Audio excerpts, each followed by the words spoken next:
Баршаңызға сәлем. Біз бүгін сіздермен тағы да Қызым түрік телехикаясы жайында айтатын боламыз, яғни екінші анонс.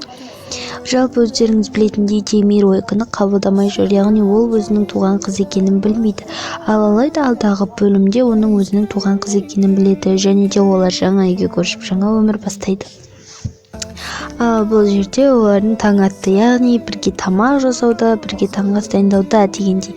Жалпы өздеріңіз білетіндей, бұл бар болғаны ойқыны өзін құтқарушы қыз деп ойлайды, себебі ол оның өзінің туған қызы екенін білмейді, алайда алда біледі, яғни ол оның тәтесін тауып, тәтесі айта ма, солай жалпы тәтесін тауып, тәтесі оған былай деп айтады: ол сенің қызың дейді.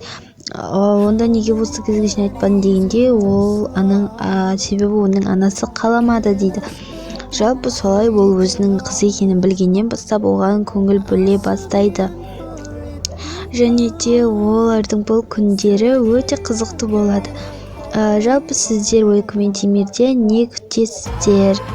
Ал мына жақта Ойқы ашуланып, бұл әрине бақытты шақ емес, өзінің қызы екенін білмей тұрғанда ол Демирге ашуланып шығып жүгіріп кетеді ме, солай.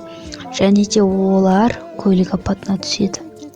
Ал егер де келесі видео шыққанын қаласаңыздар, онда арнаға тіркеліп лайк басыңыздар.